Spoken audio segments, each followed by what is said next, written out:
Section 4. You will hear a presentation given by a sports science student on her project on left and right-handedness in sport. First, you have some time to look at questions 31 to 40.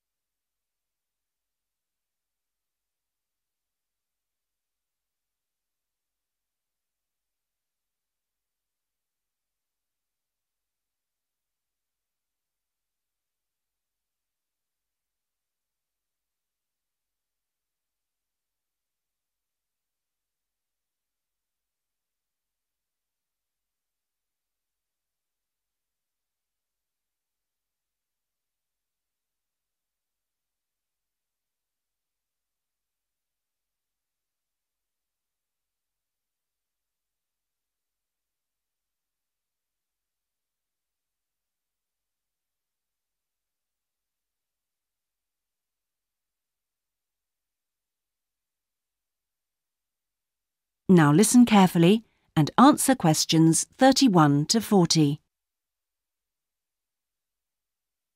My topic is handedness, whether in different sports it is better to be left or right-sided, or whether a more balanced approach is more successful. I'm left-handed myself, and I actually didn't see any relevance to my own life when I happened to start reading an article by a sports psychologist called Peter Matthews.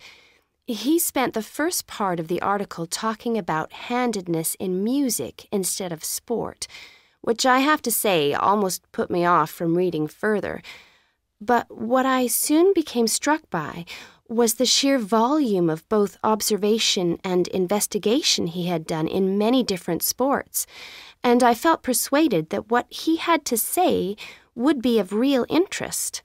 I think Matthew's findings will be beneficial, not so much in helping sports people to work on their weaker side, but more that they can help them identify the most suitable strategies to use in a given game. Although most trainers know how important handedness is, at present they are rather reluctant to make use of the insights scientists like Matthews can give, which I think is rather short-sighted, because focusing on individual flexibility is only part of the story. Anyway, back to the article. Matthews found a German study which looked at what he called mixed-handedness, that is, the capacity to use both left and right hands equally. It looked at mixed-handedness in 40 musicians on a variety of instruments. Researchers examined a number of variables. For example, type of instrument played, regularity of practice undertaken, and length of time playing instrument, and found the following. Keyboard players had high levels of mixed-handedness, whereas string players like cellists and violinists strongly favored one hand. Also, those who started younger were more mixed-handed. Matthews also reports studies of handedness in apes. Apes get a large proportion of their food by fishing ants from anthills. The studies show that apes, like humans, show handedness, though for them right and left-handedness is about equal, whereas about 85% of humans are right-handed. Studies showed that apes consistently using the same hand fished out 30% more ants than those varying between the two.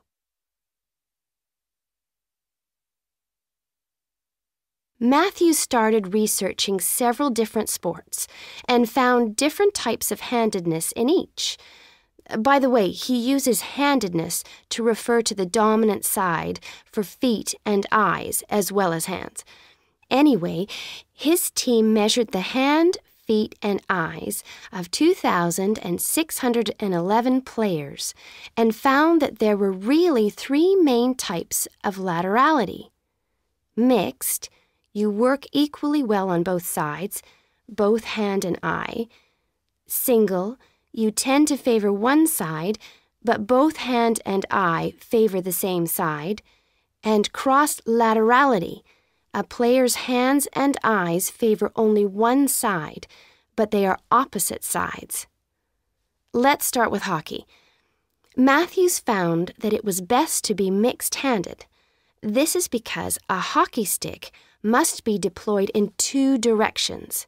It would be a drawback to have hand or eye favoring one side.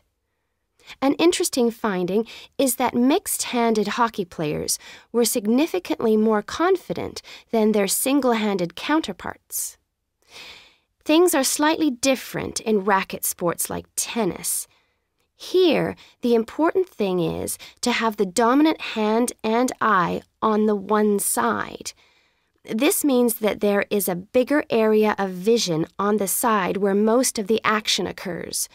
If a player is cross-lateral, the racket is invisible from the dominant eye for much of the swing. It means that they can only make corrections much later, and often the damage has been done by then. And moving to a rather different type of sport, which involves large but precise movements, gymnastics. It's been found that cross-hand-eye favoring is best. The predominant reason for this is because it aids balance, which is, of course, absolutely central to performance in this sport.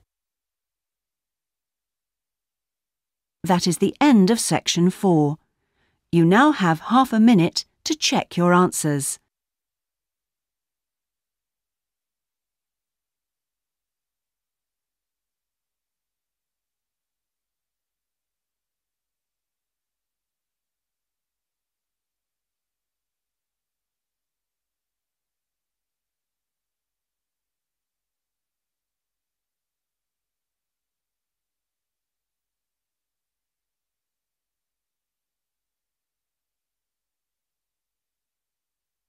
That is the end of the listening test. In the IELTS test, you would now have 10 minutes to transfer your answers to the listening answer sheet.